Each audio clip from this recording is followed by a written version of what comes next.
Hello दोस्तों, नमस्कार। आप सभी लोग को फिर से ज्ञान की ज्योति एजुकेशनल यूट्यूब चैनल पे स्वागत है। दोस्तों, आज की क्लास में हम लोग यूजीसी के बारे में पढ़ेंगे। यूजीसी क्या है, यूजीसी का एस्टेब्लिश कब किया गया था, यह एक कॉन्स्टिट्यूशनल बॉडी है या स्टैट्यूटरी बॉडी है, संवैधानिक निकाय है या वैधानिक निकाय है, यह कौन सी मंत्रालय के अंतर्गत आता है, इसका काम क्या है और अभी वर्तमान में यूजीसी का क्या विवाद हमारे भारत देश में चल रहा है। इन सारी जानकारी को हम लोग इस क्लास में हासिल करेंगे।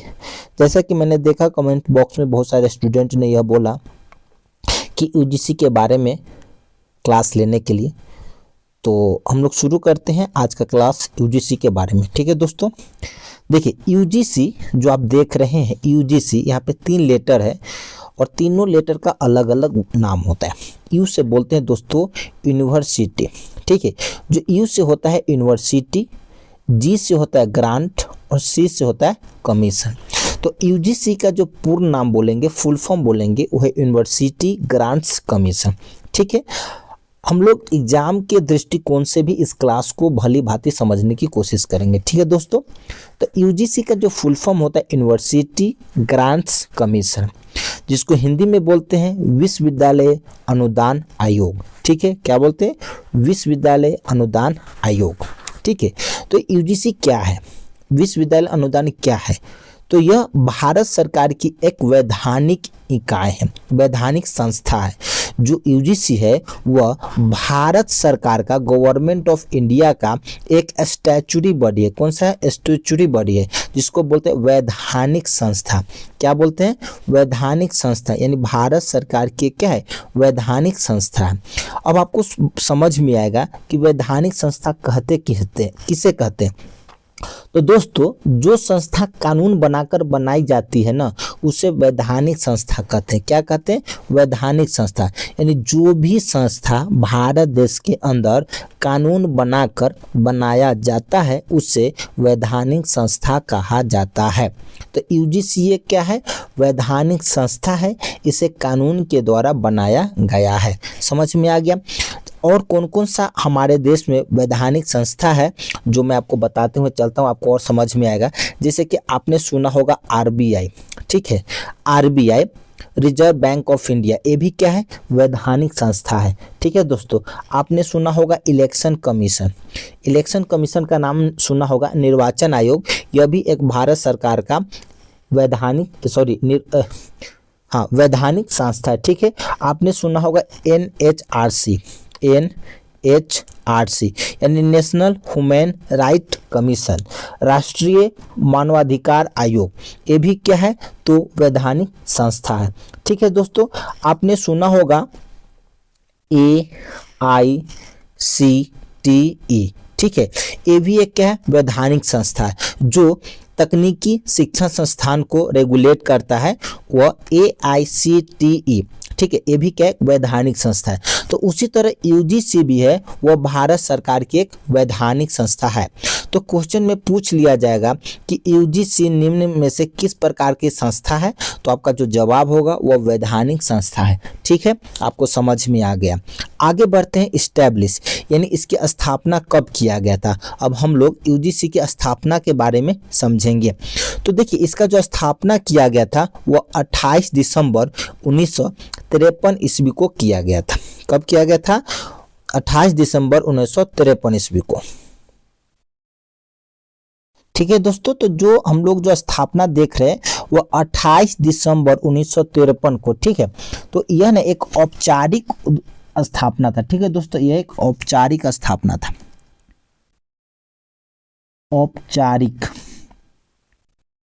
औपचारिक स्थापना था। ठीक है, तो पूछ लिया जाएगा कि 28 दिसंबर 1953 को जो यूजीसी का ना एक औपचारिक स्थापना किया गया, जो 1956 के अधिनियम के द्वारा इसे वैधानिक दर्जा दिया गया। 1956 के अधिनियम, यूजीसी अधिनियम 1956 के अंतर्गत इसे कानूनी दर्जा दिया गया। तो ठीक है, अगर स्थापना पूछ ले तो वो 28 दिसंबर 1953 और कानूनी दर्जा पूछ ले और अधिनियम पूछ ले तो वह बताइएगा यूजीसी अधिनियम 1956 के अंतर्गत इसे क्या मिला कानूनी दर्जा मिला। क्या मिला दोस्तों? कानूनी दर्जा। तो बात को समझना, फिर से मैं रिपीट कर रहा हूँ, अगर स्थापना पूछेगा तो 28 दिसंबर 1953, ठीक है। अगर किस अधिनियम के तहत पूछेगा तो यह यूजीसी अधिनियम 1956 के द्वारा इसे वैधानिक दर्जा, कानूनी दर्जा मिला, ठीक है। उस समय के शिक्षा मंत्री जो थे, उस समय के शिक्षा मंत्री वह थे आपके मौलाना अबुल कलाम। जो उस समय के मंत्री थे वो थे मंत्री, कौन थे? शिक्षा मंत्री तो थे मौलाना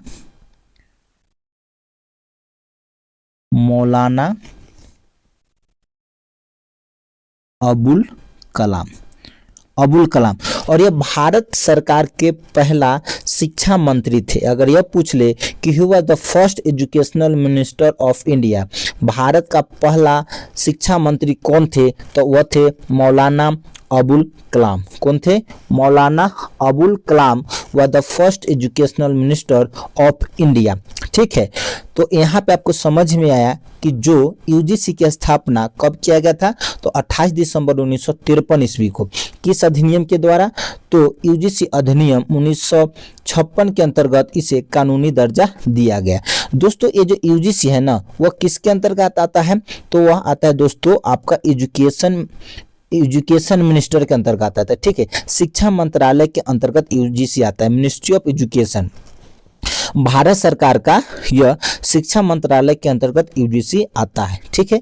इसका मुख्यालय की बात किया जाए तो इसका मुख्यालय है दोस्तों नई दिल्ली। कहाँ है? नई दिल्ली, ठीक है दोस्तों। इसके अगर मुख्यालय की बात किया जाए तो वह है नई दिल्ली। तो यहाँ पे आपको समझ में आया कि यूजीसी का फुल फॉर्म होता है यूनिवर्सिटी ग्रांट्स कमीशन, हिंदी में बोलते हैं विश्वविद्यालय अनुदान आयोग, ठीक है। यह भारत सरकार की एक वैधानिक संस्था होता है। वैधानिक संस्था का मतलब मैंने आपको बताया, जो संस्था कानून बनाकर बनाई जाती है उसे वैधानिक संस्था कहा जाता है। जैसे कि आपको आरबीआई है, reserve bank of India, EC election commission, NHRC national human rights commission, AICTE जो तकनीकी शिक्षा संस्था को रेगुलेट करता है, एआईसीटी, ये सब के सब क्या है दोस्तों? वह स्टैच्यूटरी बॉडी है, यानी वैधानिक संस्था है, ठीक है। तो ये जो यूजीसी है किस मंत्रालय के अंतर्गत आता है? तो शिक्षा मंत्रालय, भारत सरकार के शिक्षा मंत्रालय के अंतर्गत आता है। इसका मुख्यालय कहाँ है? तो नई दिल्ली में, ठीक है दोस्तों। यहाँ तक के समझ में आ गया। अगर पूछ लिया जाए अभी तत्काल में जो भी एग्जाम हो उससे पूछ ले कि who is the education minister of India, यानी वर्तमान में भारत सरकार का शिक्षा मंत्री कौन है? तो है धर्मेंद्र प्रधान। कौन है? धर्मेंद्र प्रधान। पूछ लिया जाए एजुकेशन मिनिस्टर, ठीक है, ईएम यानी एजुकेशन मिनिस्टर जो है वो है धर्मेंद्र प्रधान। समझ में आ गया? धर्मेंद्र प्रधान अभी वर्तमान में शिक्षा मंत्री है भारत सरकार के। समझ में आ गया? अब बात करते हैं यूजीसी का काम, यूजीसी का कार्य क्या है, इसके बारे में अब हम लोग यहाँ पे जानकारी को हासिल करते हैं, ठीक है। एक एक करके यहाँ पे समझते हुए चलेंगे, ठीक है। तो यूजीसी का जो काम है वह विश्वविद्यालय को मान्यता देना, ठीक है। यह क्या करता है? जो यूनिवर्सिटी होती है ना उसको मान्यता देने का काम कौन करता है? यूजीसी। कौन देता है? यूजीसी। यानी भारत देश के अंदर जो भी यूनिवर्सिटी है उसको मान्यता कौन देगा? तो यूजीसी देगा। समझ में आ गया?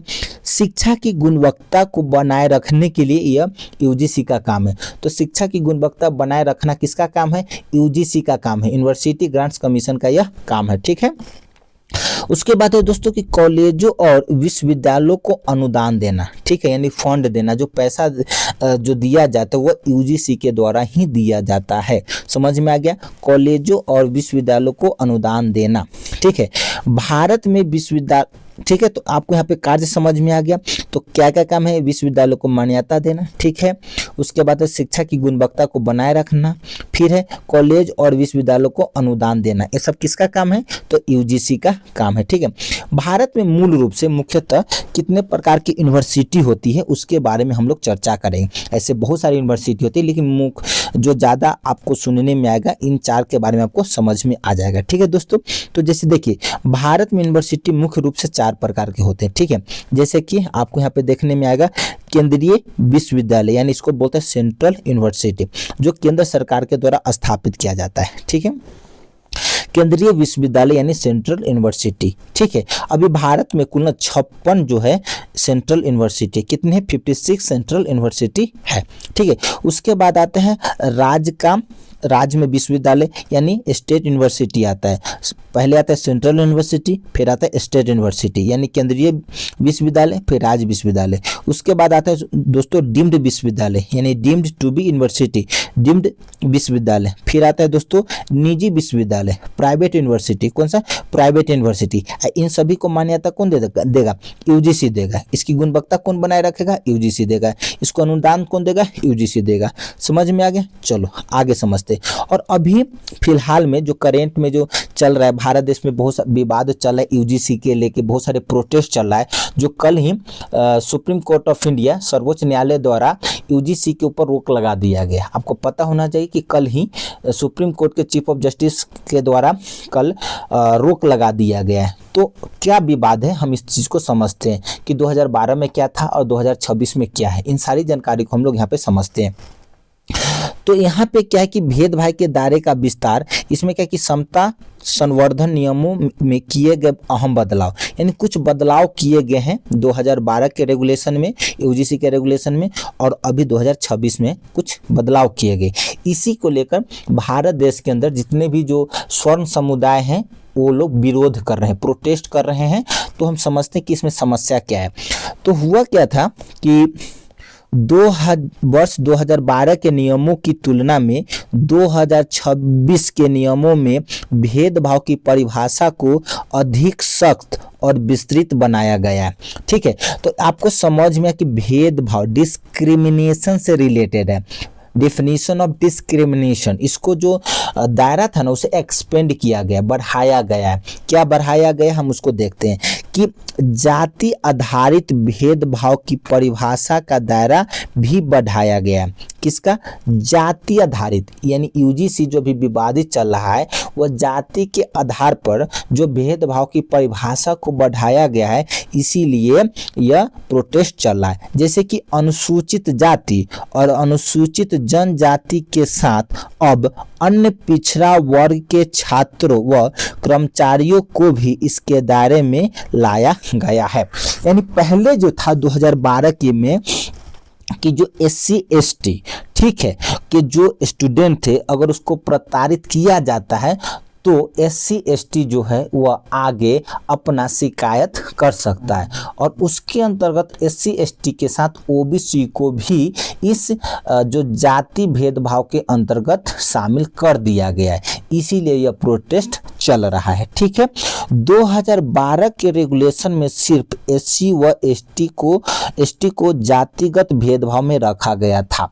तो पूछ लिया जाएगा कि किन जातियों को 2026 के यूजीसी रेगुलेशन में जोड़ा गया, तो है OBC, अदर बैकवर्ड क्लास को भी जाति भेदभाव के अंतर्गत जोड़ा गया है। ठीक है, उसके बाद हुआ क्या है, जो बहुत ही इंपॉर्टेंट पॉइंट है कि झूठी शिकायतों पर दंड हटाना।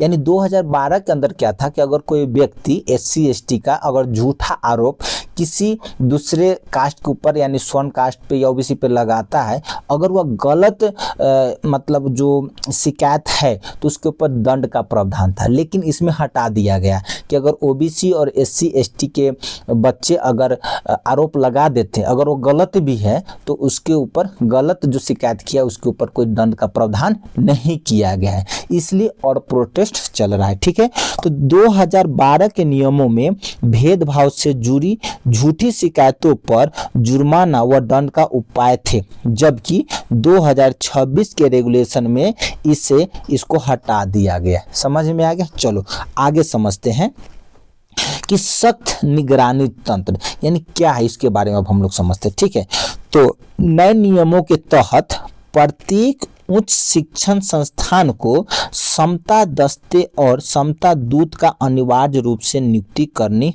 होगी। समझ में आ गया?